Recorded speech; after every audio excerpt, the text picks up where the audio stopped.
Hello, everyone. Welcome back to some more Assassin's Creed Origins. Back with some more of the Discovery Tour. Sorry about the long wait for this one. I kind of got a little busy and I didn't have enough time because I was watching my shows to start doing part 3. So, we're doing part 3.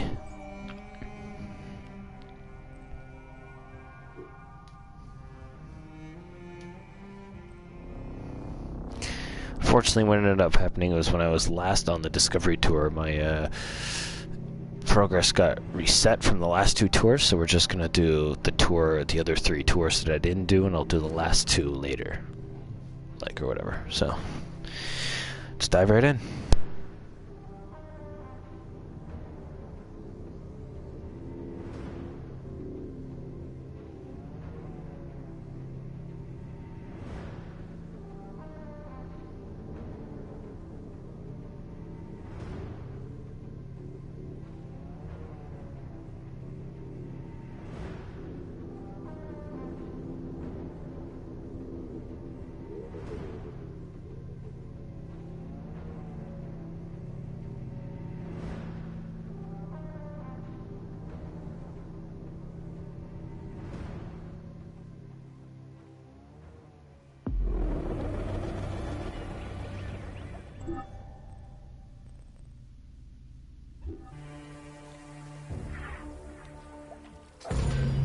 Welcome to the major regions of Egypt.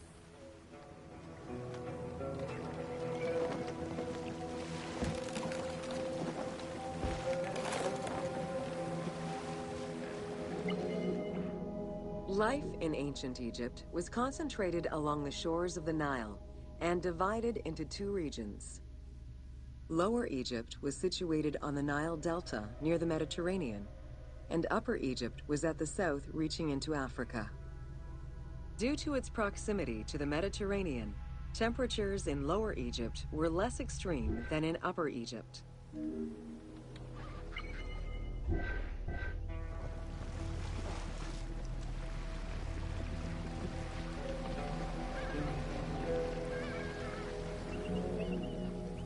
Until 3100 BCE and the unification of Egypt, each region had its own pharaoh and crown. Lower Egypt's crown was red and marked with symbols of papyrus and bees. Upper Egypt's crown was white with symbols of lotus and sedge grass.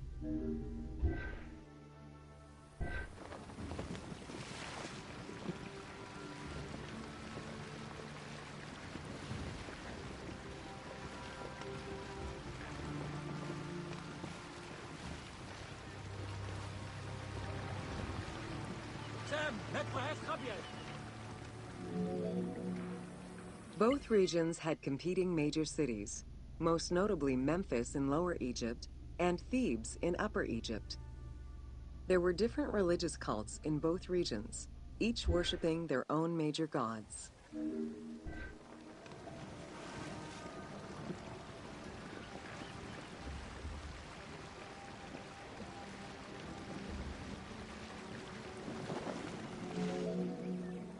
Many of the temples were designed in such a way as to represent the 2 regions, and ceremonies often incorporated Upper and Lower Egypt in their rituals.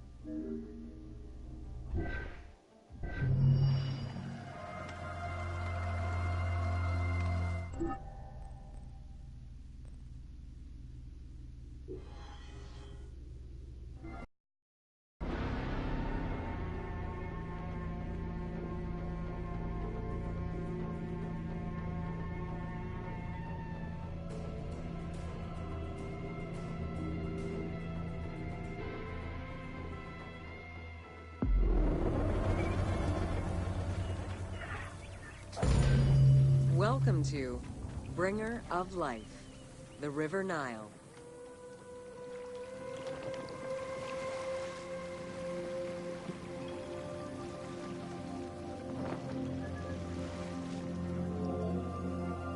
The ancient Egyptians called the dark fertile soil of the Nile the Black Lands, and the surrounding desert was referred to as the Red Lands. The dramatic difference of productive land opposed to barren desert had a deep influence on cultural ideology, mythology, and religion.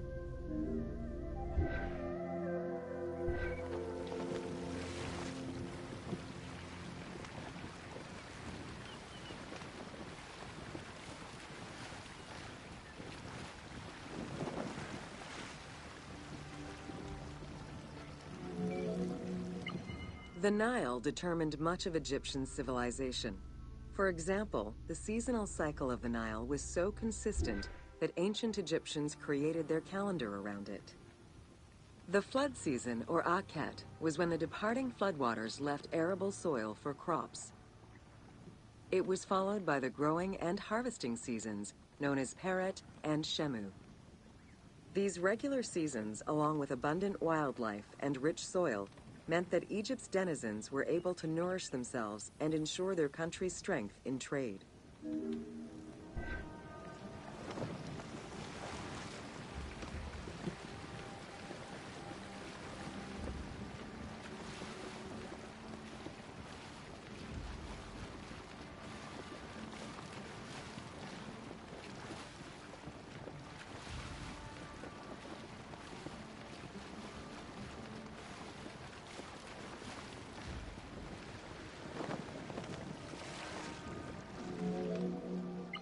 The River Nile, flowing from the south to the north, neatly traversed through both Upper and Lower Egypt.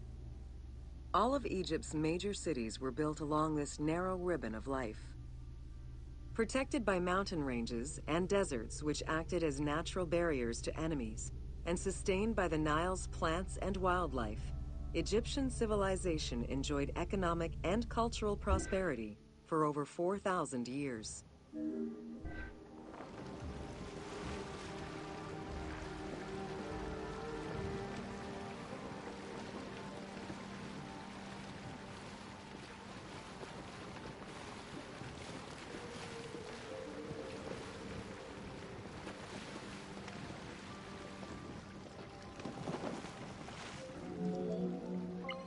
Both ancient Egyptians and ancient Greeks referred to the Nile as the river in their respective languages.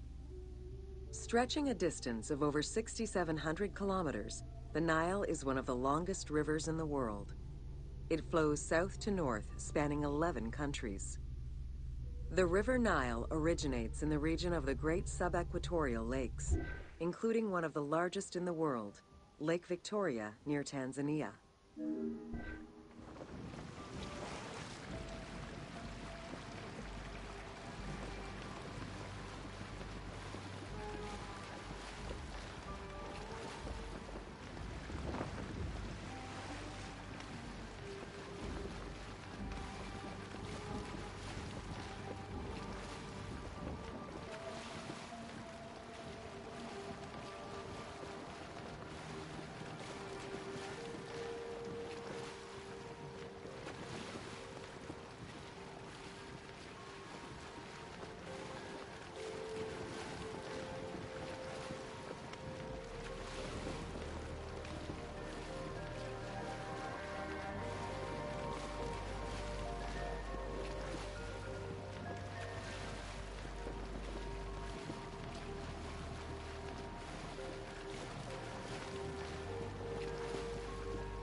The river flows through African equatorial forests, swamps, volcanic lands, steppes, and deserts, splitting apart for a while and picking up various sediments from each region and carrying them all the way to Egypt.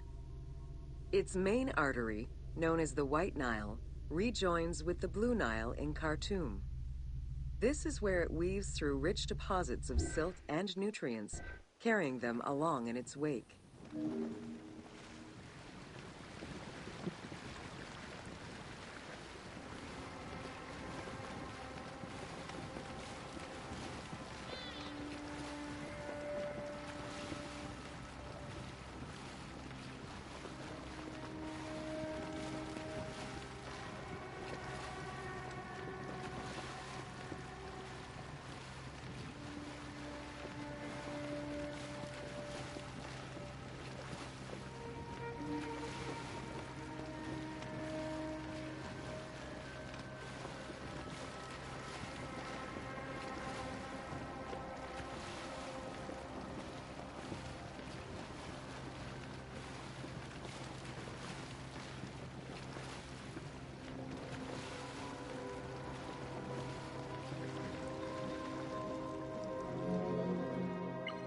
The Nile crosses 6 cataracts from the south to the north, creating natural obstacles between the various sections of the river.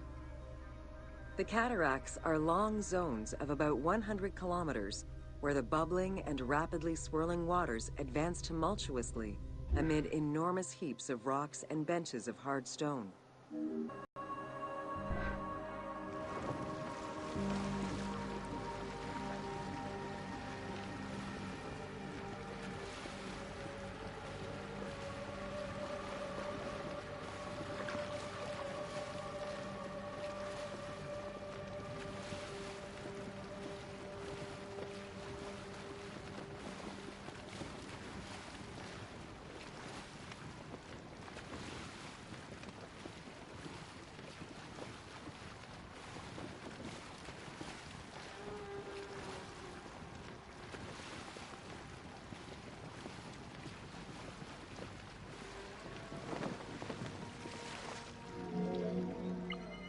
It is after crossing Nubia and the first cataract that the river officially returns to Egypt in Aswan. There are still 1,000 kilometers before it reaches Cairo and the Delta, bringing life to those living on its shores before it eventually empties into the Mediterranean Sea.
Ancient Egyptian irrigation and water use was centered around the Nile.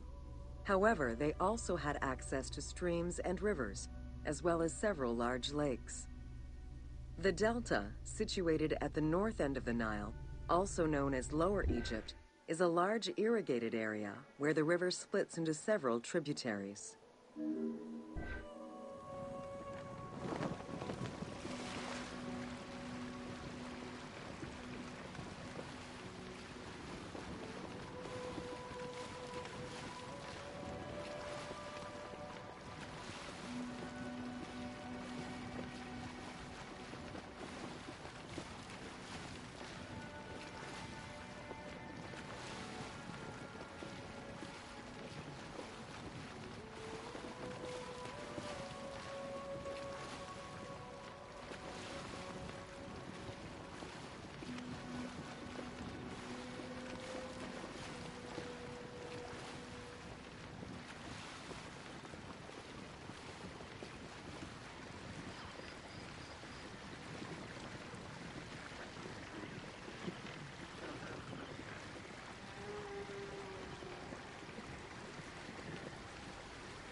The delta had several major brackish coastal lakes, bodies of water separated from the sea by thin strips of land. A mix of deep to shallow waters, salt swamps, and sand plains, these lakes were refuge to a wealth of species, as well as water and land plants. The occasional bandit could also be found sheltering within the denser reeds, waiting for the unwary traveler.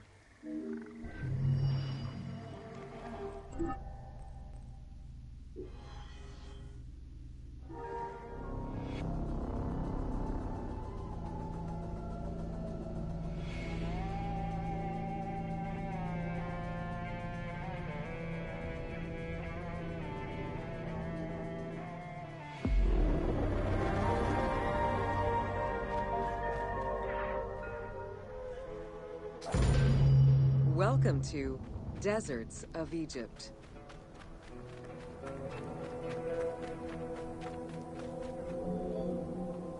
Reaching out on either side of the lush Nile are the harsh, arid Western Desert and the mountainous Eastern Desert. They cover nearly 94% of Egypt. Each of these parent deserts have their own microclimate and contain several smaller deserts with a distinctive fauna and flora. Whale fossils were discovered within the depths of the Sahara. Known as the Valley of the Whales, this location is evidence of the seas which once covered the area.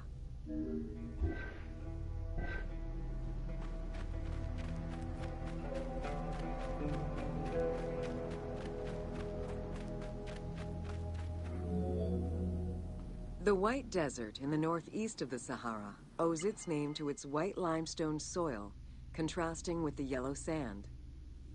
The wind has eroded the rocks of the White Desert into stone mushrooms, the most famous of which is referred to as the Finger of God.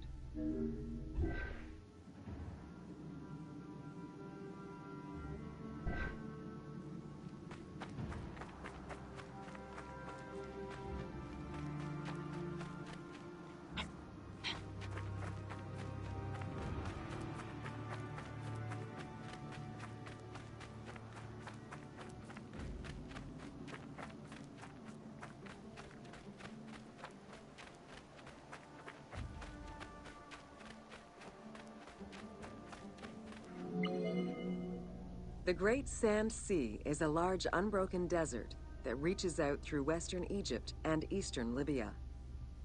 It is home to a unique geological formation known as Libyan silica glass. The pale yellowish-green material ranges from pebble-sized fragments to glass rocks the size of rough boulders.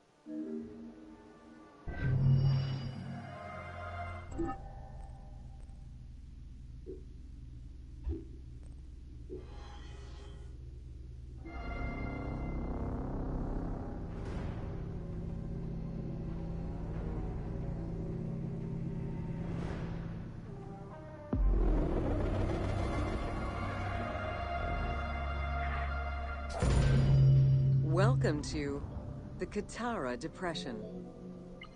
The Qattara Depression is located in the northwest part of Egypt. Reaching 18,000 square kilometers, the basin is 133 meters below sea level and covered with salt. It is the second lowest point in Africa, after the Afar Depression.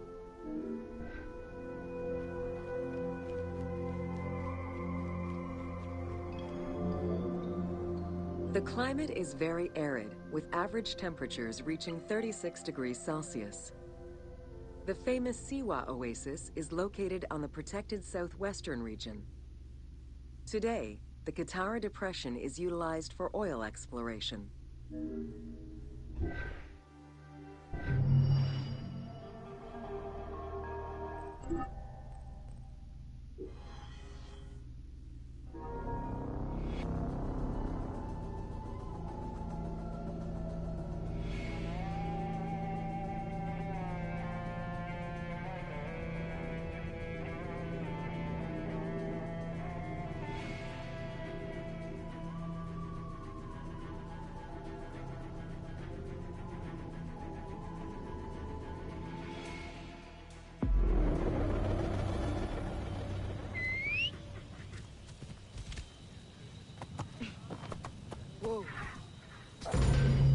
Welcome to Siwa.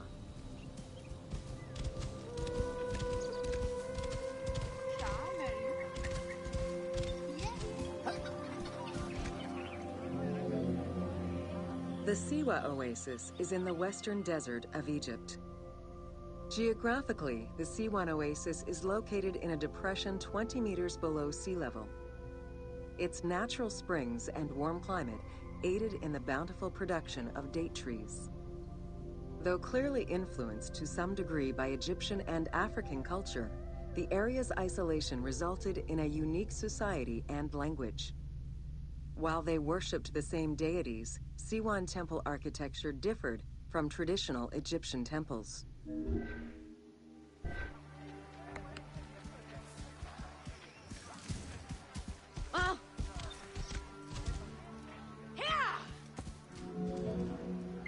Old Kingdom Egyptians referred to the oasis as cauldron, due to its unique geographical structure. Oases were crucial for nomadic tribes and caravans. Without them, there was no chance of survival in an otherwise harsh landscape. As such, oases quickly became hubs for trade, as well as areas of political control.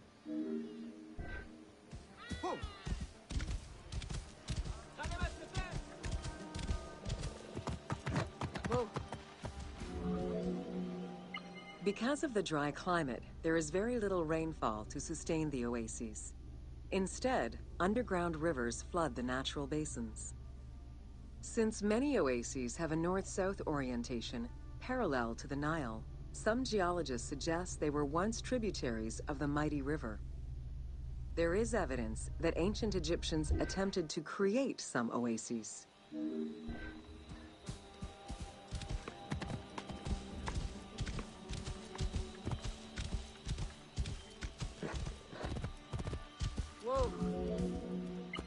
The Libyan oases are the best known, as they are geographically and culturally linked to the Nile Valley and the Delta.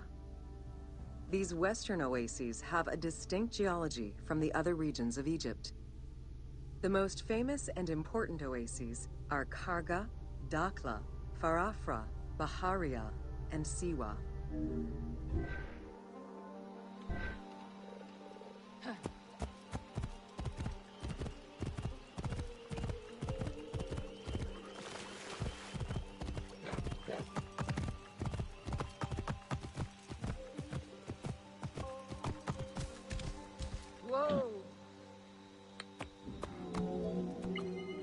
The Spring of the Sun is one of many thermal sources in Siwa, with the particularity that Cleopatra would have bathed in this one, giving it its name. The presence of the source beneath was attested already by Herodotus during the 5th century BCE, when the oasis was called Amuneion by the Greeks of Cyrene.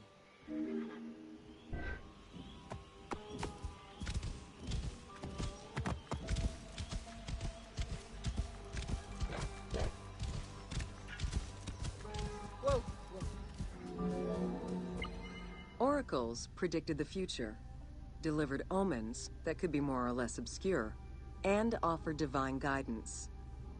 The Siwan Oracle was considered one of the 3 greatest of the ancient world, alongside the oracles of Delphi and Dodoni. Because of the Greek colonies in Cyrenaica, the temple associated Zeus with the worship of Amun.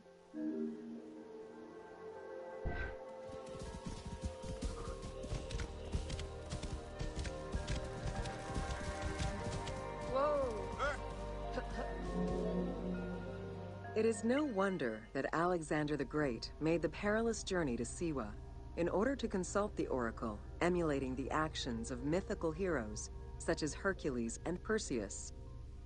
This action earned the approval of the oracle, who validated his claim as Pharaoh of Egypt.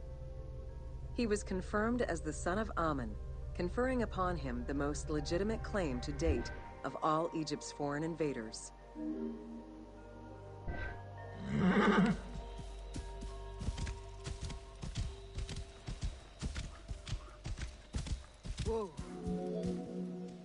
The powerful and the rich would send gifts or travel great distances in order to ensure their good fortune by gaining the blessing of the Oracle of Siwa. Every successful blessing only increased the soothsayer's prestige. Runner Eubotus, a famous citizen of Cyrene, consulted the Oracle in order to know if he would win the 93rd Olympic Games race in 408 BCE. He did, enhancing the standing of the C1 Oracle in the process.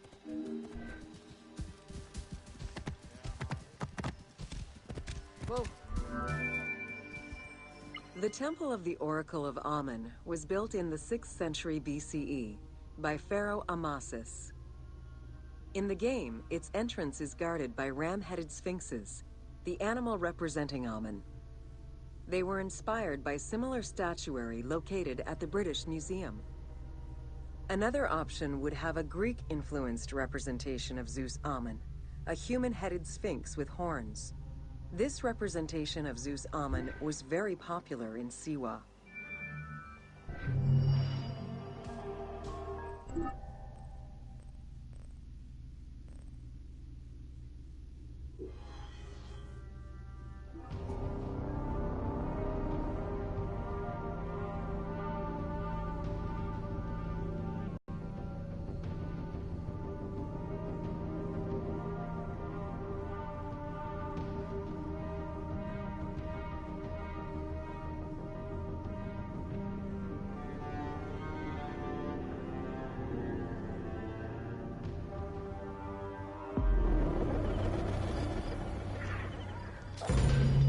Welcome to the Fayum. The Fayum Oasis is an enormous basin in the western desert that formed from the Nile's overflow. As such, it is not considered a true oasis, though it gives its name to the region, which covers Lake Moeris. The oasis harbors some of the oldest archaeological artifacts of the region, indicating that the area has been inhabited by hunters and gatherers since the Neolithic period.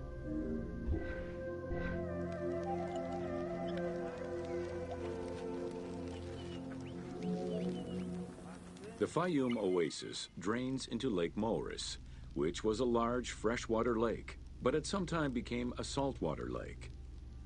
In the 12th dynasty, ancient Egyptians redirected the water flow with a dam and dug a supply canal using the lake as their reservoir.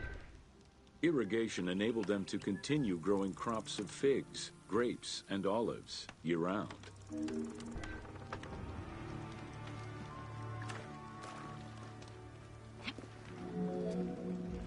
Reed boats, feluccas, triremes, and kerkeros were the most commonly found craft within the landlocked waters of Egypt. They were used for various purposes, ranging from daily fishing, trade, warfare, and travel, to the ferrying of massive stone blocks used to build the great monuments of Egypt.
The most impressive pyramids of ancient Egypt date from the Old Kingdom and can be found on the sites of Giza, Saqqara, and Dashur.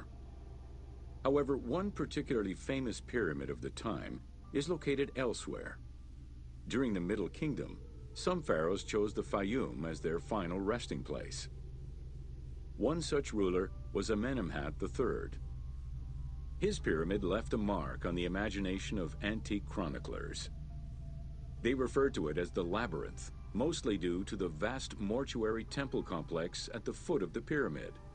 Herodotus mentioned that he had visited 12 courts and over 3,000 of its chambers. But he was also well known for being prone to hyperbole.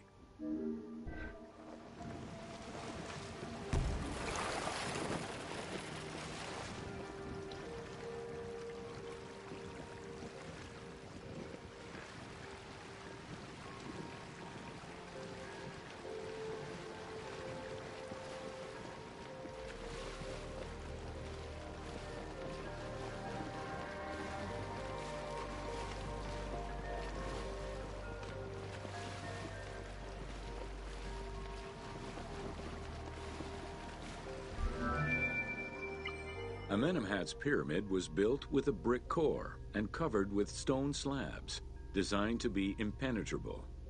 The burial chamber, made out of a single block of sandstone, is unique in its design.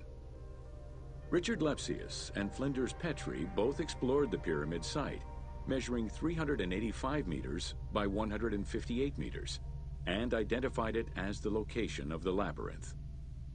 Their research conditions were difficult, as most of the site had been submerged by the nearby canal. Furthermore, the stones from the complex and the outer casing of the pyramid had been quarried away long ago. Ubisoft decided to give life back to this lost monument and the many crypts that were said to be devoted to the sacred crocodile god, Sobek.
Founded during the 5th dynasty, the site was popular during the 12th dynasty under the name of Shedet. During the Ptolemaic era, the metropolis was named Crocodilopolis by the Greeks, in honor of the crocodile god Sobek. During the Greco-Roman era, the Clearchus, soldiers of the Ptolemies, settled there after their military service and expanded the irrigation systems. Irrigation and water distribution tripled the arable land and turned the city into a lush and rich area. 27,000 inhabitants lived in its precinct at its height. The city's location was strategic in controlling the many small waterways connecting to the main canal, and thus the Nile.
The region's main cult was that of Sobek of Shedet, a divinity associated with water and fertility, both very important to an area that depended on irrigation. Many local villages had the title Town of Sobek added to their official designations.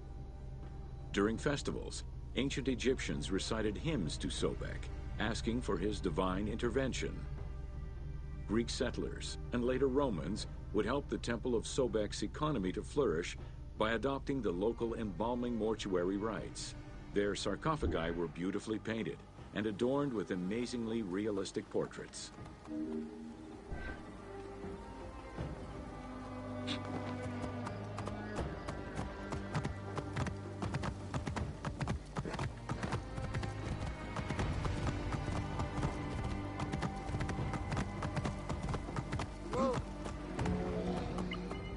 Very similar to the cult of the Apis bull in Memphis, a living crocodile was worshipped within the precinct of Crocodilopolis' main temple. Known as Sobek to the Egyptians and Sukkos to the Greeks, it was reported by Strabo that priests fed it with meat, wine, and honeyed milk. They covered its body with jewels and gold. After its death, it was embalmed and placed within the crocodile's grotto, alongside thousands of other mummified crocodiles.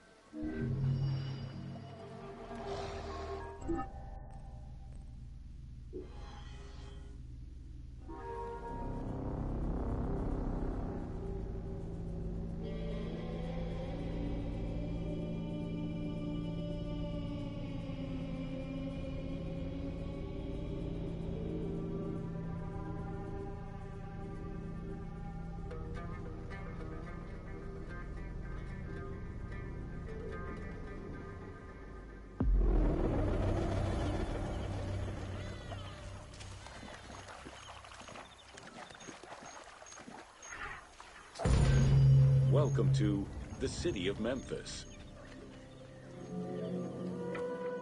Throughout all ancient Egyptian periods, cities had one thing in common. They were situated along the Nile's shores. Cities were often designated for government or for worship. Major cities had several temples dedicated to numerous gods and goddesses. Egyptians referred to the organization of their cities as a sepat, or later on by the Persian term nome. There were 20 sepat in Lower Egypt and 22 in Upper Egypt. The capital city of ancient Egypt changed many times over the periods.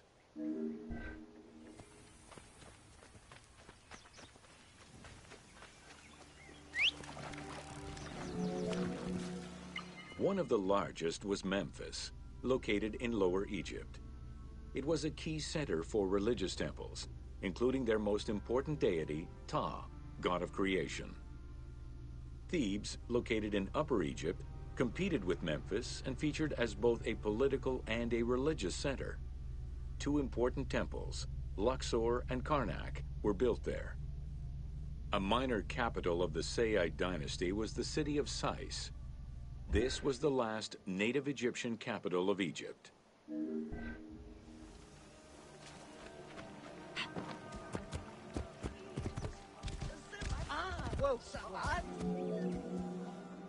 During the Third Dynasty, under Pharaoh Djoser, Memphis became the first religious and administrative capital of Egypt. Even when the political capital of Egypt decentralized itself, pharaohs were crowned in this sacred city in order to legitimize their ascension to the throne, up to and including Alexander the Great.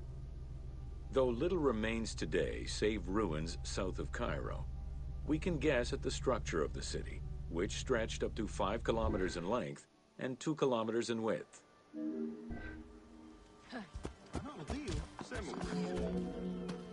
Memphis was also referred to as the City with the 100 Doors, or the White Walls. These names were in reference to the wall which surrounded the city. Under the protection of Ptah, god of craftsmen, the city was a thriving religious and economic hub.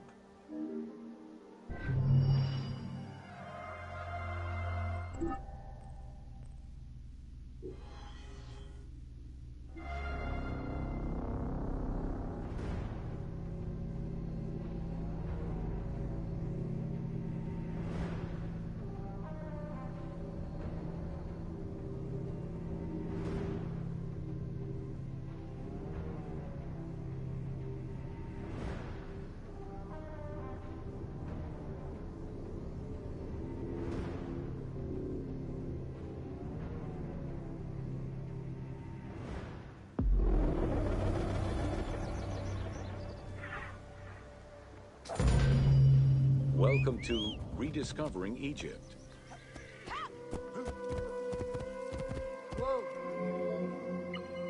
In the 19th century, the increased intensity of tourism and excavations, as well as the outflow of antiquities to other countries, threatened Egypt's archaeological heritage.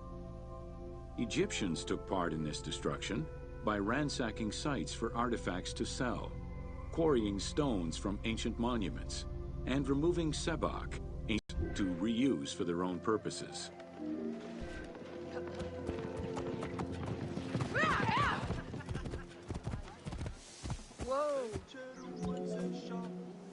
A major step in conserving Egypt's heritage was taken in 1858, when the Viceroy of Egypt created the Antiquities Service. Supported by a team of foreign scholars, Auguste Mariette exerted an iron grip on the service.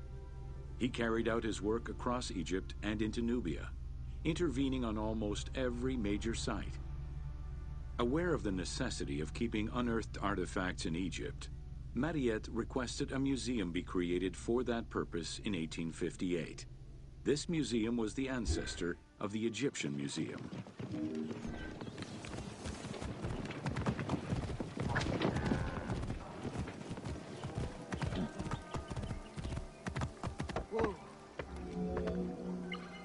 Gaston Maspero, Mariette's successor, expanded and reorganized the Antiquities Service and instigated laws regulating the export of artifacts.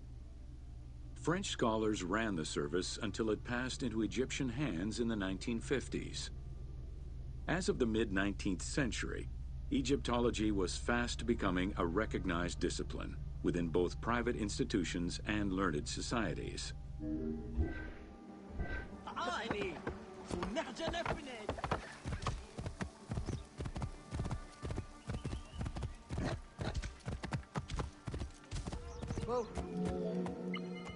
A French architect, archaeologist, and former researcher, Jean-Claude Golvin, now specializes in the artistic reconstruction of ancient cities and monuments.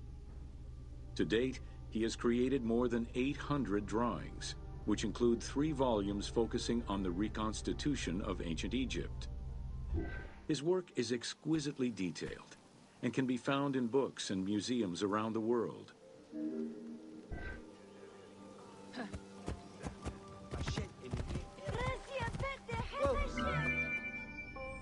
The team was thrilled to collaborate with Jean-Claude Golvin in order to recreate Egypt for the game. In the 19 exclusive watercolors he created for the team, Golvin used scientific data as the base and then extrapolated to provide a full interpretation of various locations and monuments in ancient Egypt. Both early sketches and fully rendered images were then used by the team as references while building the world of Assassin's Creed Origins.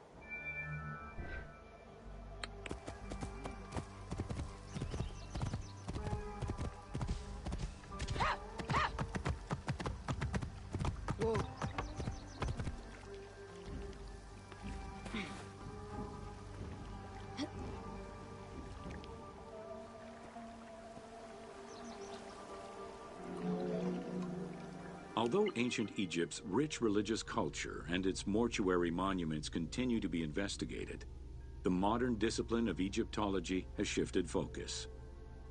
Rather than single-mindedly retrieving impressive artifacts, Egyptologists today focus instead on increasing the body of knowledge. In the past, excavations took place in the field, and while that is still the case today, much of the work on Egyptology now takes place in libraries and archives.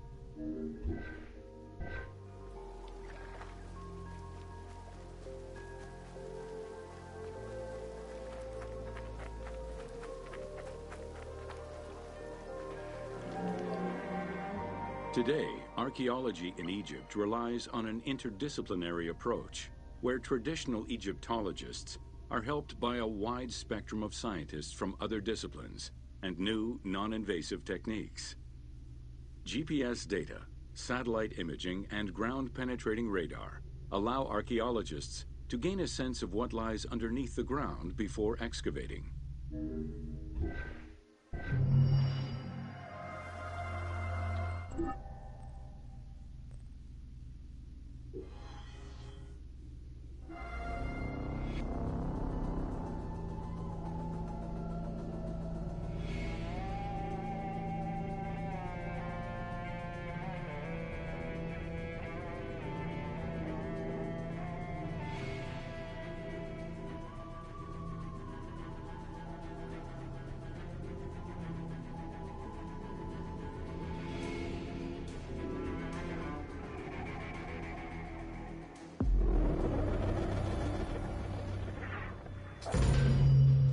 Welcome to...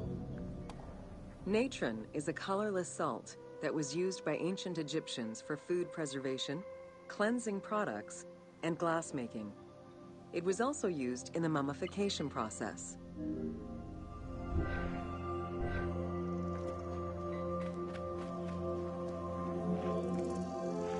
During the ceremonial embalmment ritual, the priests packed the body in natron in order to remove all of the moisture. Once the body was thoroughly desiccated, they could begin the wrapping.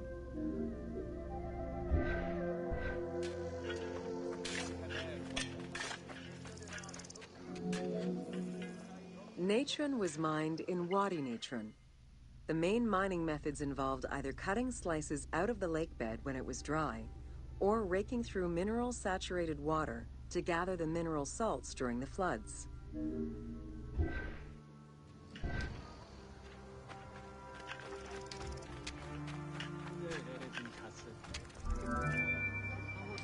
Both techniques are still used today and inspired the team in their recreation of the mines located in the mountains northwest of Memphis.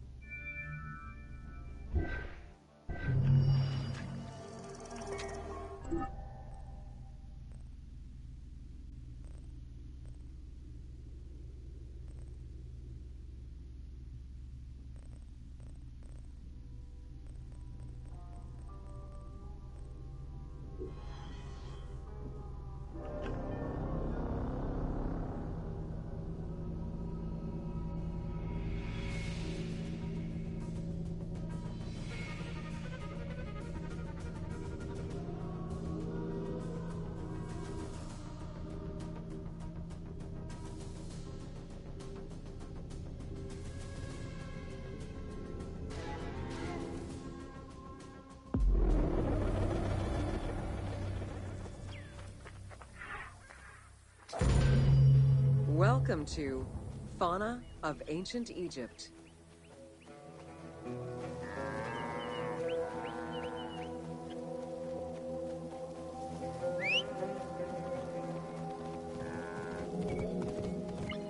Both domesticated and wild animals were features in ancient Egyptian bas-reliefs as early as the First Dynasty. While the variety of wildlife served as a reliable food source, it also influenced both culture and mythology.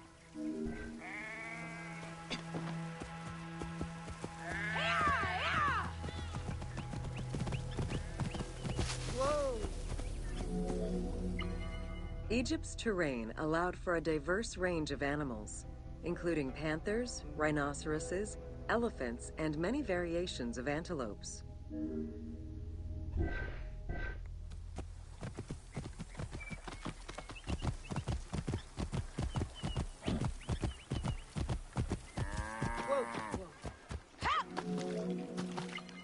The Nile was home to many species of fish, along with hippopotami and crocodiles.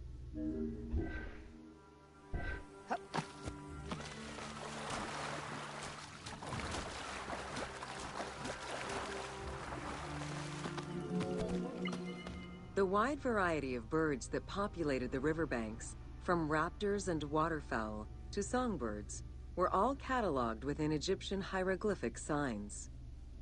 Encounters with reptiles and insects, such as cobras, scorpions, and scarabs, influenced hieroglyphs and art.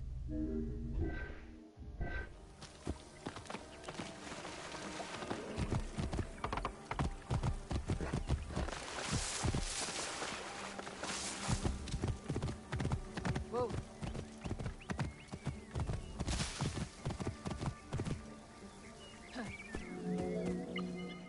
While all animals had sacred meanings, lions in particular represented power and royalty to ancient Egyptians. They were so prized by pharaohs that they were hunted to extinction within Egypt.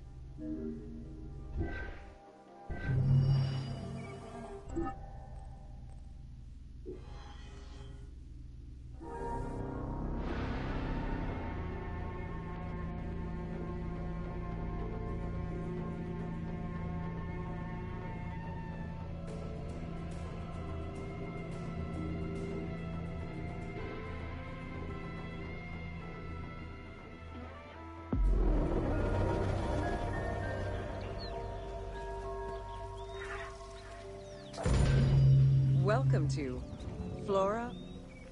The climate and unique geography of the Nile Delta offered a wide variety of plant species. Many of these plants served as sustenance for ancient Egyptians and as crops for trade. The Nile's consistent seasons allowed Egypt to sustain itself for centuries.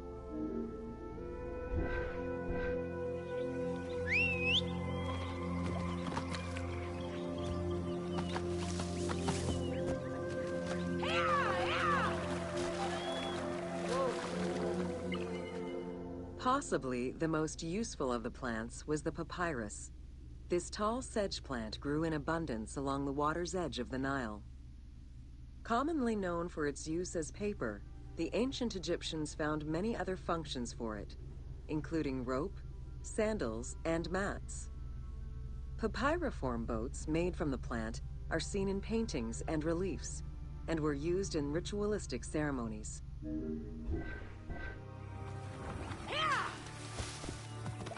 Whoa. There were many types of trees along the River Nile, such as the date palm, carob, and tamarisk. The earliest fruit tree cultivated was the fig tree, followed by apple, pomegranate, and eventually olive trees during the era of the New Kingdom. Mango cultivation was the result of a late import from Asia during the Middle Ages.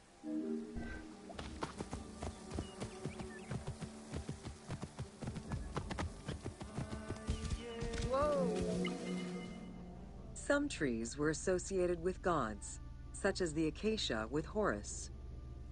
The divinities Thoth and Seshat were depicted inscribing the reign of the king into a Persea tree. The sycamore was connected with the goddess Iset, patron of the ritual of life.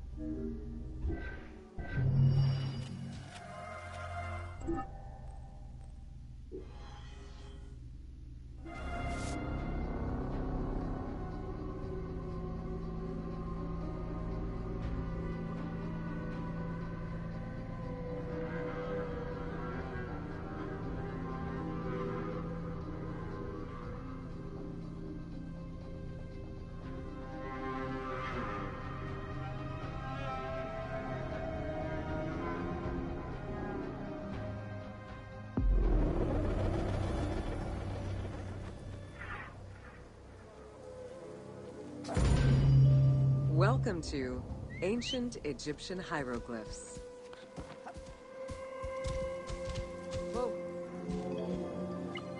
Hieroglyphics were used as sacred writing, appearing on monuments, statues, and sacred papyrus texts.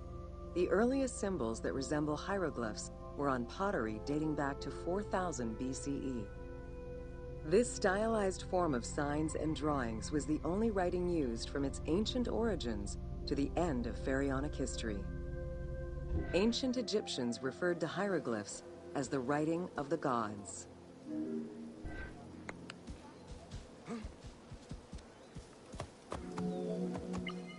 Considered a difficult language, it was intended for pharaohs, nobility, and priests, and meant to be used in ceremonies, within tombs, and for government records. Since few Egyptians were able to read the ancient hieroglyphs, the mythological aura around the language was persistent, even in their own culture.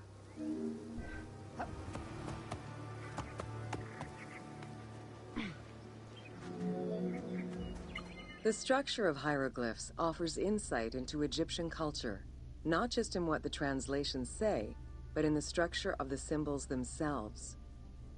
They were found on tomb walls, on sarcophagi, on statues, and on pottery, and were meticulously recorded in countless ancient papyri.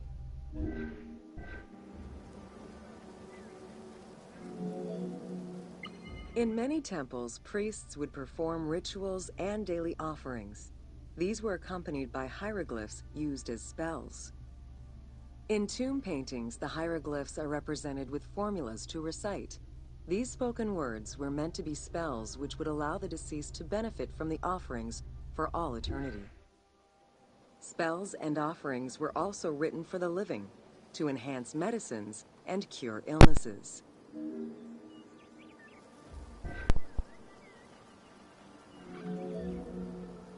The most famous of ancient Egyptian documents is the Book of the Dead. Written in hieroglyphs and hieratic texts, it depicts important spells and rituals. These spells were intended to ensure a smooth transition from life to death and allow the deceased to safely navigate the perils of the afterlife.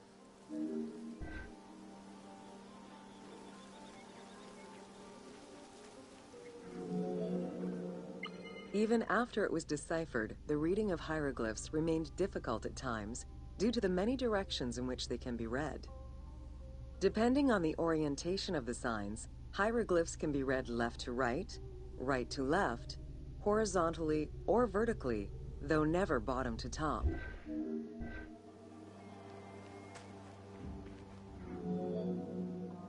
A clue on which way to read is to first notice which direction the figurative signs are facing. If a pictogram is looking to the right, then the reader is meant to start from the right and read towards the figure. Column text on a papyrus begins from the right, then goes top to bottom for each column.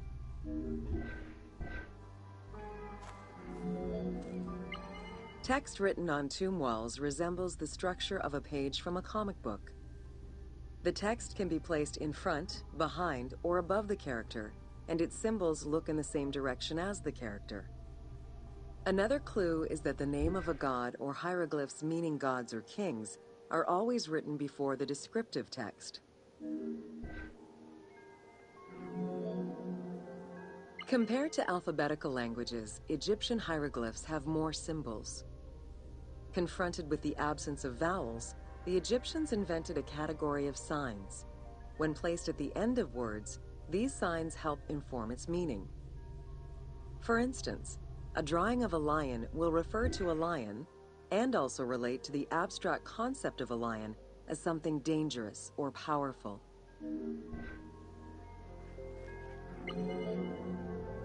Middle Egyptian hieroglyphs contained a little more than 700 signs. By the end of the Greco-Roman period, there were 10,000 signs. Egyptologist Sir Alan Gardner created a list classifying common hieroglyphic signs and their variants. Ancient Egyptian languages have many similarities with Asian and African languages. They have evolved in similar ways to the various forms of written Egyptian. These languages belong to the Hemito-Semitic group. There were 5 clear evolutions in the Egyptian language, each with their own distinctive structure. These languages are known as Old Egyptian, Middle Egyptian, Late Egyptian, Demotic, and Coptic. Coptic is the only living language that allows linguists to define the vowel structure and to distinguish different dialects. While hieroglyphs and hieratic script give us an idea as to how the ancient Egyptian language was structured and written, the way it was spoken is still up for debate. The team opted for English as the spoken language, with the characters using ancient Egyptian and Greek words and accents. The language that is spoken in the background by the crowds is largely based on Sir Alan Gardner's Egyptian grammar. To help resurrect a dead language, we consulted Egyptologists and dialogue coaches to establish our target sound and cast actors with Arabic, Hebraic, and African backgrounds to bring the game to life.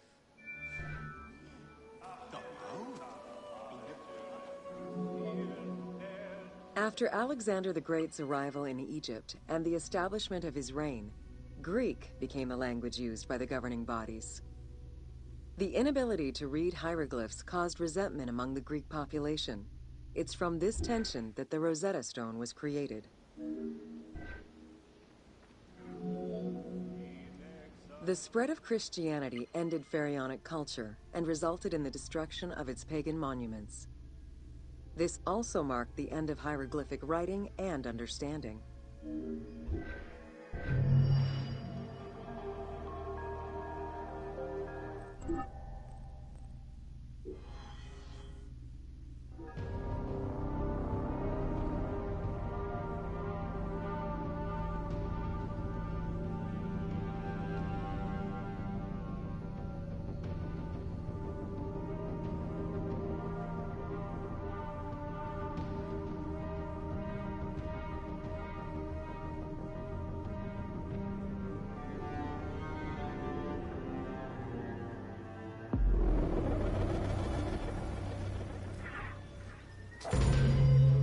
Welcome to Jean-Francois Champollion. Between the 5th century CE and the Renaissance, knowledge of hieroglyphs was entirely lost. Many enthusiasts tackled the challenge of deciphering the language with little success. Some groundwork was made with various researchers identifying names and some grammatical structure, and confirming that cartouches were markers for royal names. They were still missing a critical piece of information that would eventually be revealed thanks to the discovery of the Rosetta Stone.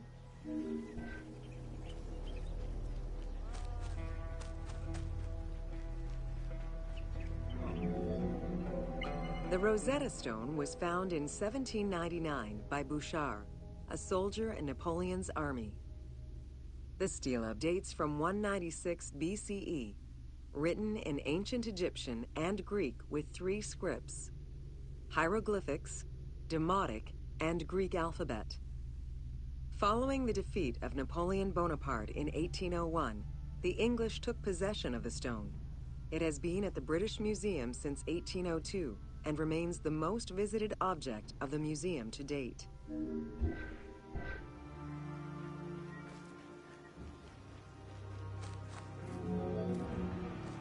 The first translation was of the Greek section only in 1803. It detailed a decree of Pharaoh Ptolemy V, reminding the citizens that their pharaoh had led Egypt to prosperity. It was fully translated 20 years after by Jean-Francois Champollion, who was working with a facsimile.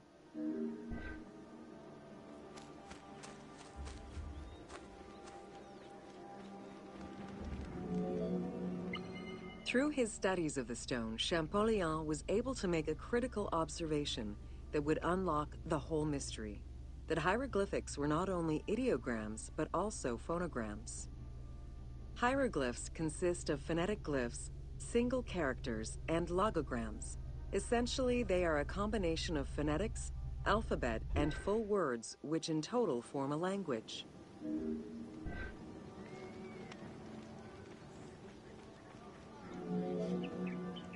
While studying the stone, Champollion realized that there was a difference in the number of hieroglyphic characters in relation to the number of Greek characters for the same word. This led him to believe that hieroglyphs must have phonetic characteristics. This was the first step to unlocking the Rosetta Stone's secrets.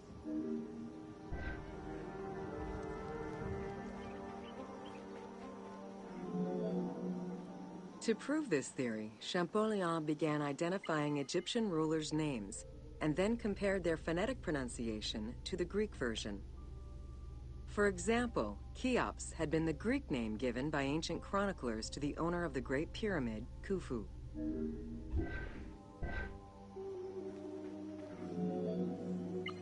The next step for Champollion was to confirm that his approach was verifiable by using the Philae obelisk as an additional reference. Engraved in the obelisk are 2 inscriptions in Egyptian hieroglyphs and Greek. Once he confirmed the names of Ptolemy and Cleopatra within these texts and confirmed the same phonetic patterns as on the Rosetta Stone, Champollion knew he was on the right track.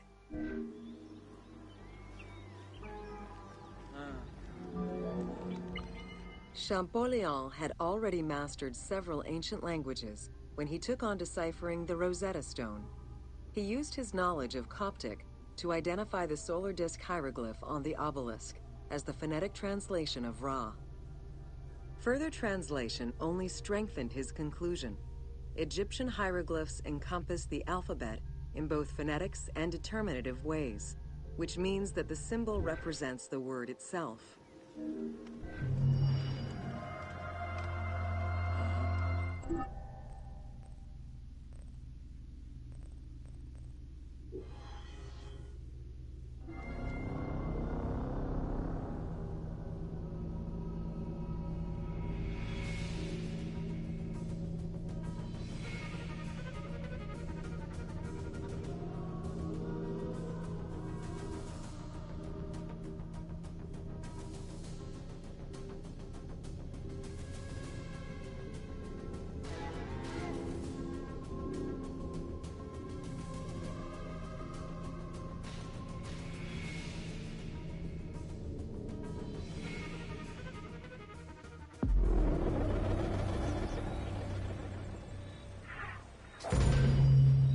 Welcome to Cyrene.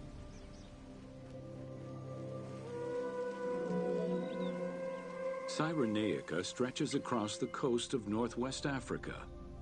It was known as Pentapolis in antiquity, a reference to the 5 main cities that formed the Greek colonies. Built on a lush plateau of the Green Mountains, in what is present-day Libya, a colony of Greek settlers formed the city of Cyrene in 630 BCE. Cyrene's population quickly grew, spreading out across the terraces of the plateau, making it the first and largest of the 5 colonies.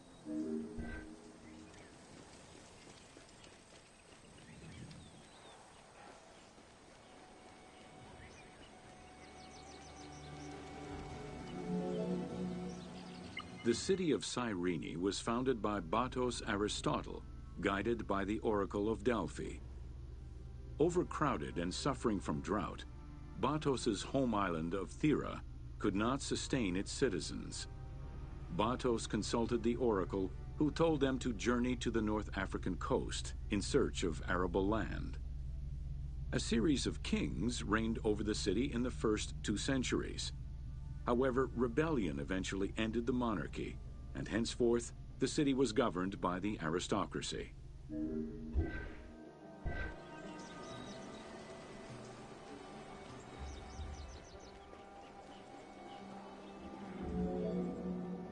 The key features of Cyrene were temples dedicated to gods, Apollo, Demeter, and Zeus, alongside Ptolemaic gods such as Isis and Serapis. A large agora defined the city's center, and on the western edge, the famed Acropolis was built. A fortification wall was added around the harbor at the end of the 2nd century CE. As the city grew, more buildings were constructed beyond the walls.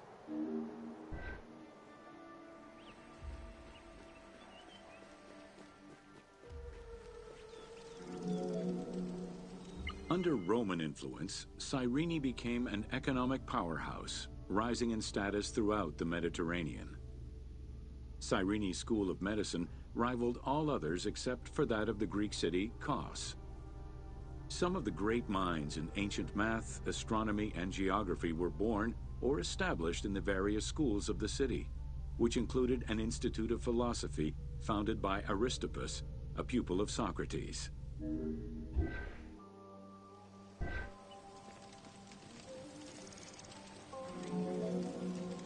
From 115 to 117 CE, there was a revolt in the Jewish quarter that greatly damaged the city of Cyrene. Over time, a succession of battles, poor management of its silphium crop, and earthquakes eventually took their toll on the city. It was completely abandoned in 365 CE.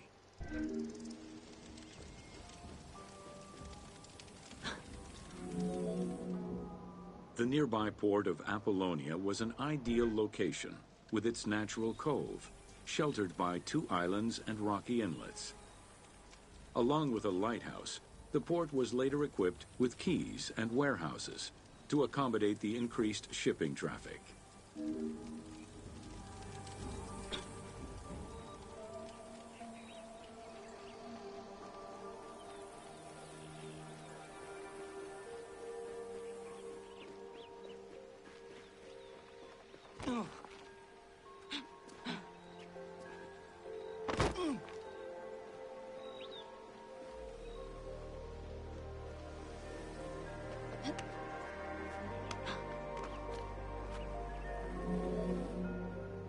With its success as a commercial trading port, Apollonia surpassed Cyrene to eventually become the capital of the Pentapolis.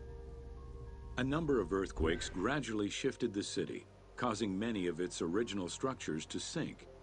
Some of its ruins can still be seen underwater.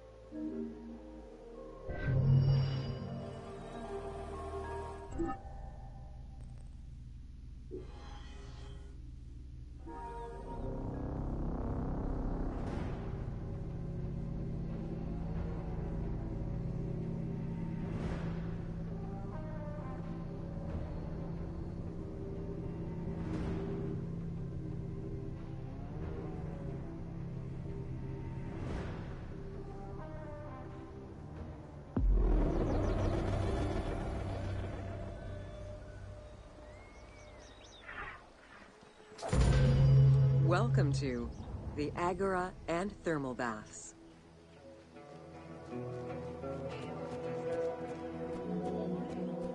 Cyrene's Agora was the public marketplace and political hub of the city. Its central courtyard was open to the sky, while market stalls and shops ran along the sides, some neatly tucked away under long-roofed colonnades. As in other Greek cities, the Agora included a central hearth, known as a prytaneum. This place served as Cyrene's official embassy where guests were welcomed to the city.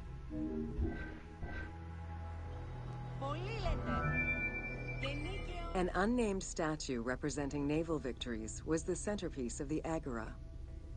The statue's female figure likely represents Nike, the goddess of victory. It was likely very similar to the victory of Samothrace, which currently resides in the Louvre Museum and served as a reference for the team.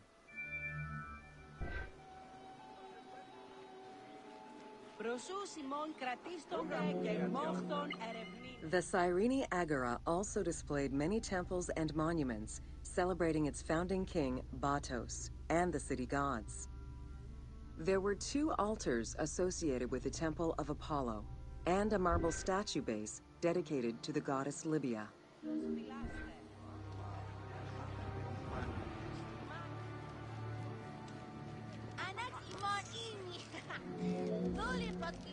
The civic buildings included a law court complete with an archive library that would have housed legal documents and other papers essential to the city's governance. Traces of fire damage to the building's remains indicate that it was possibly destroyed during the rebellion of the Jewish community in 115 CE.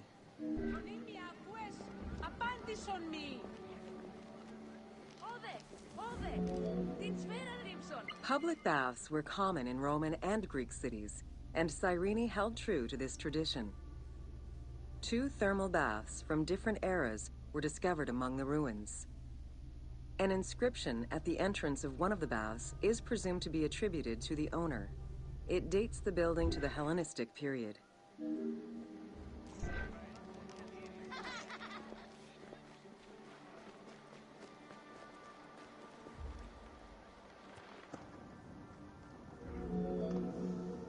Mosaics were originally created for practical reasons, the need to waterproof floors. Imported by Greeks in Egypt and Cyrenaica, the designs represented either scenes from daily life, marine fauna, or mythological figures. In addition to traditional Greek motifs, they also integrated concepts specific to Egyptian culture, such as the Nelumbo. The best examples of mosaics recovered to date, however, come from Alexandria.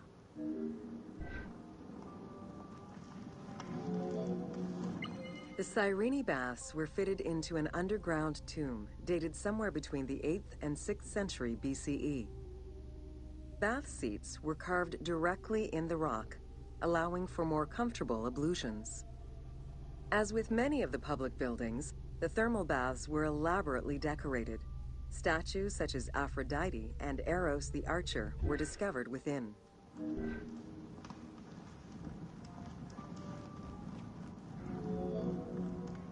The Frigidarium, a pool of cold water, was the first room visitors entered. It was followed by the Tepidarium, or tepid water area, and then the hot water room called the Caldarium. Water for the thermal baths was sourced from a natural spring. Burning stones were deposited into the water to create steam as required. The flowing water of the spring ended in a cistern and fountain referred to as the Aqua Augusta.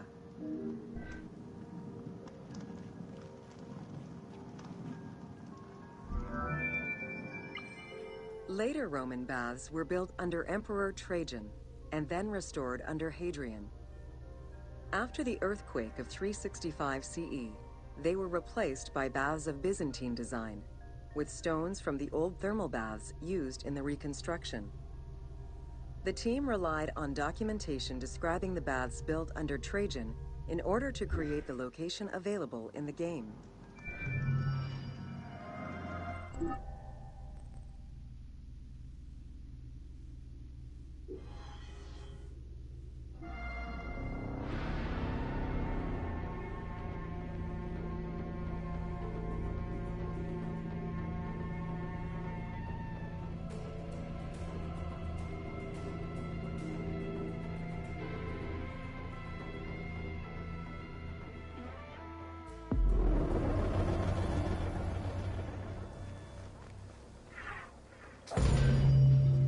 Welcome to the Temple of Zeus in Cyrene. Facing east towards the rising sun stands the temple dedicated to the cult of Zeus. It was built sometime in the 5th century BCE. 70 meters long with 46 Doric-style columns, the imposing structure was the largest Greek temple erected in Africa. It was only slightly larger than the Parthenon and the Temple of Zeus in Olympia.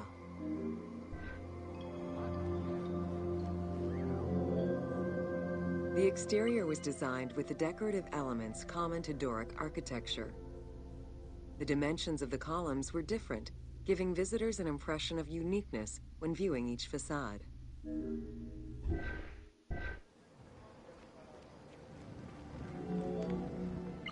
After the temple was destroyed during the Jewish rebellion, Emperor Hadrian had it reconstructed. He chose not to rebuild the outer portico, but did restore the new Corinthian columns in marble. The temple was later completed under Marcus Aurelius. In the time of Augustus, a faithful but smaller imitation of the Olympian Zeus was used to be worshipped. Hadrian then installed a new 12-meter-high statue matching the Zeus in Olympia. It was made of chiseled marble with the head, arms, and feet carved in the round.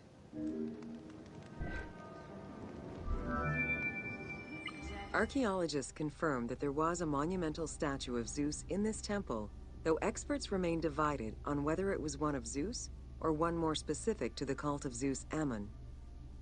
The team elected to place a statue of Zeus Ammon in this location, knowing that Cyrene was central to the spread of this cult in the Greek Mediterranean area.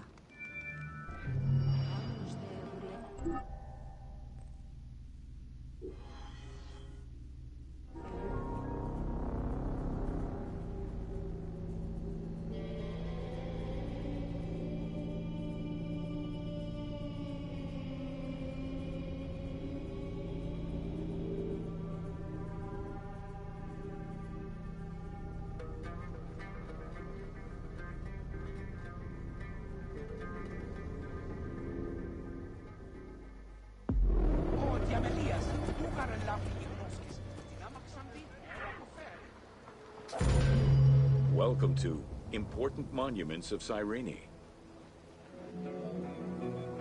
The sanctuary of Apollo sits on a prominent edge of the plateau of Cyrene, overlooking the Mediterranean Sea. It could be accessed either by the road from Apollonia, via the necropolis, or by the Sacred Way, coming from the agora of the city.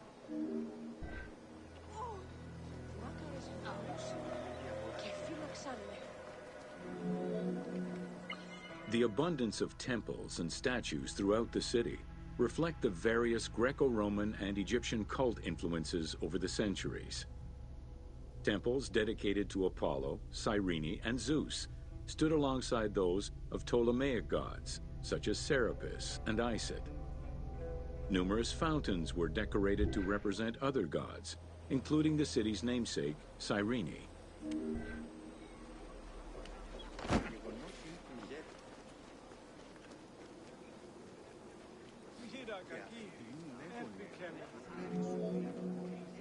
A vestibule known as a propylaeum marked its entrance and highlighted the fountain of Apollo. God of the sun and of protection, Apollo was an important deity to both Greeks and Romans. The sanctuary built in his honor was considered to be sacred.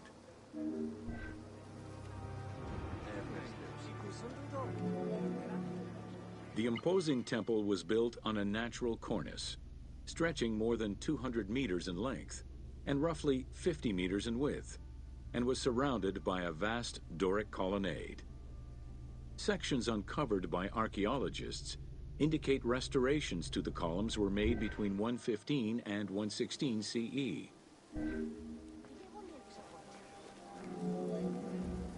The altar was located in front of the temple. Both are estimated to be the same age, though restored at different times. Many bulls were sacrificed each year at the altar in honor of Apollo. The imprint in the stone of the ring used to strap the animals down is visible to this day.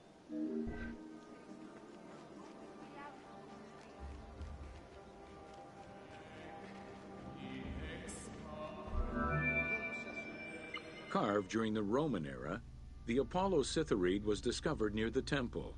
It is considered an important archaeological find. The statue of Apollo was in pieces when it was uncovered.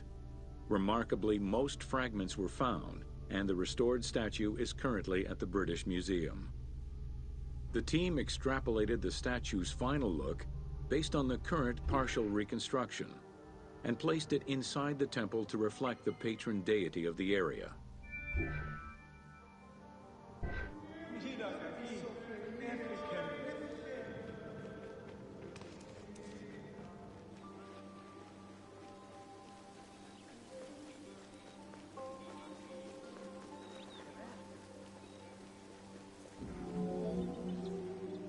The amphitheater of Cyrene is located on what is known as the Terrace of Myrtosa, next to the sanctuary of Apollo. It was built on top of the old theater in the 2nd century.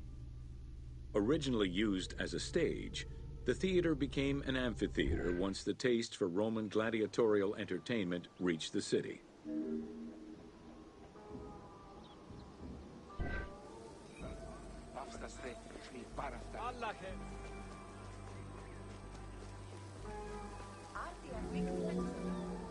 Entrances were placed at both ends of the amphitheater.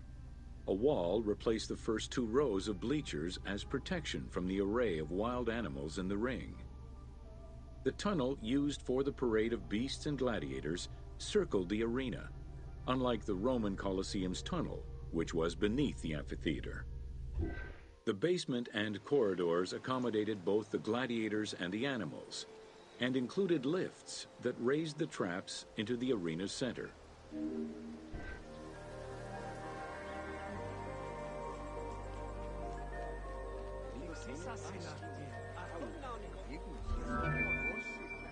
Since the original theater was close to the cliffside, the expansion didn't allow for a perfect circle. Instead, junctions of the semicircle formed the arena into an oval shape. This elliptical formation still ensured an excellent view from all angles. The team decided to create a perfectly round theater for technical reasons and used the structure of the Roman theater as their reference.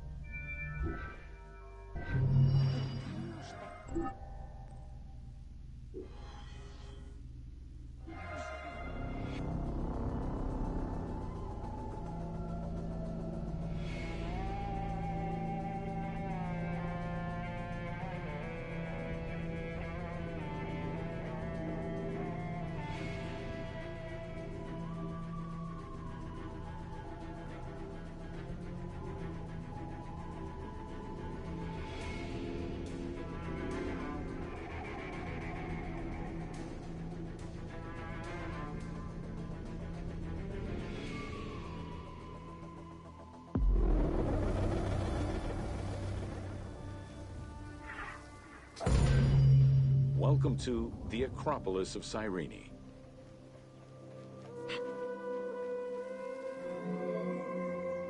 Located on the western edge of the city, Cyrene's Acropolis was smaller than the one in Athens, though its high vantage point provided protection for the city. At its entrance was a single door, flanked by 2 towers. An inscription, legible to this day, states that the walls and the citadel were restored in the time of Augustus.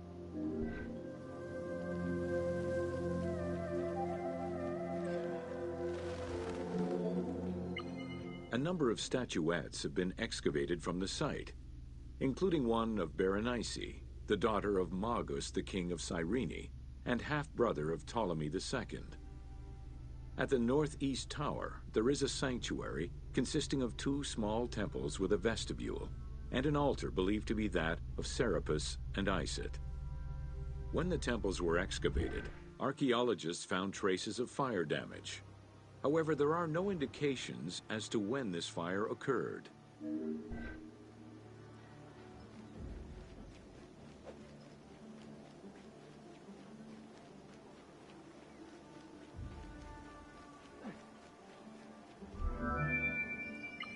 In the 20th century, a fortification was built above the ward to defend against an invading army. It covered the ancient remains of nearby Roman houses entirely, and archaeologists have yet to fully excavate them.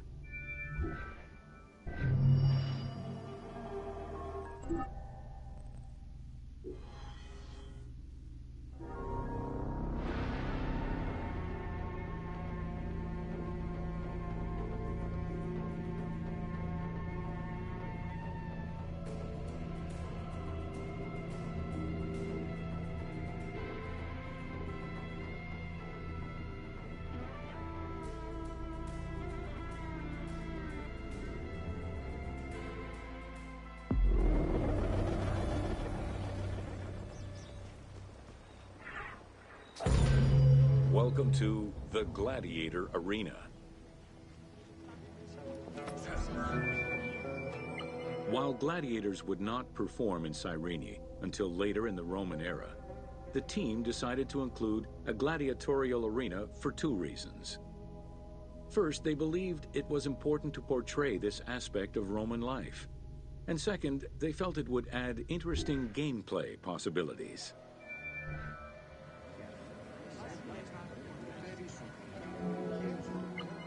The first gladiators to enter the arena were prisoners of war.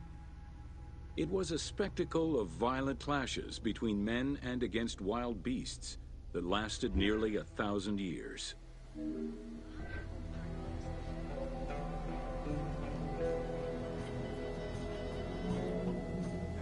Eventually, volunteers began to enter the ring.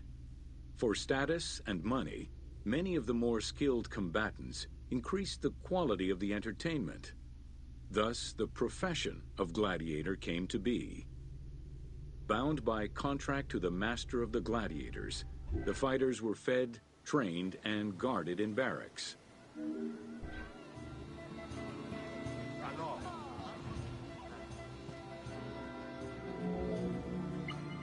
Gladiators were separated into heavy and light armored fighters, each with their own set of specific armor and weapons. Organizers often had two audience-favored factions face each other in combat.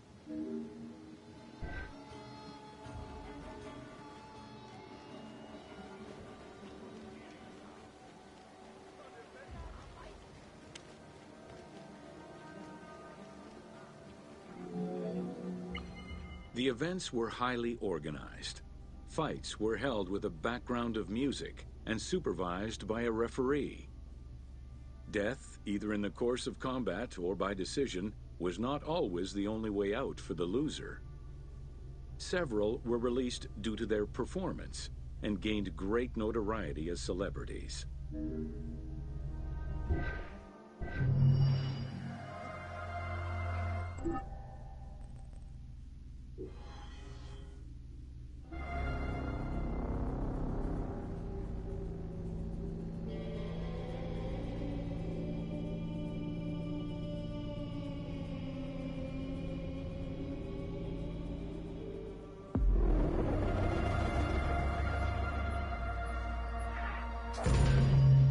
Welcome to Major Exports of Cyrene.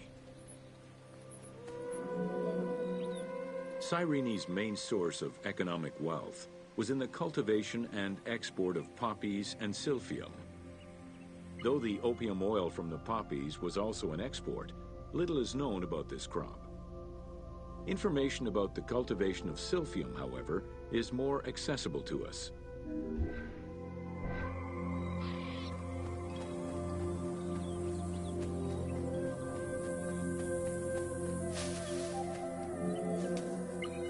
Silphium, with its yellow flower, was considered a gift from the sun god. Grown solely in this region near the Mediterranean Sea, silphium extract was exported at high prices and was so crucial to the wealth of Cyrenaica that it was depicted on their coins.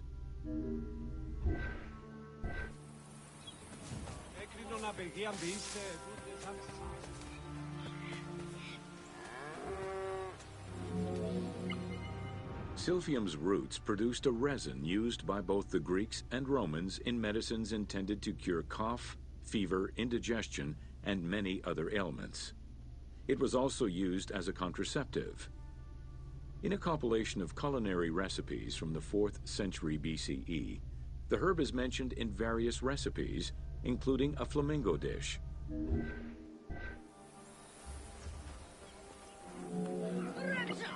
High demand, overexploitation, and possibly a shift in climate all contributed to the eventual extinction of silphium. The last mention of it dates from the 4th century CE, and to this day, no traces of this plant have been identified.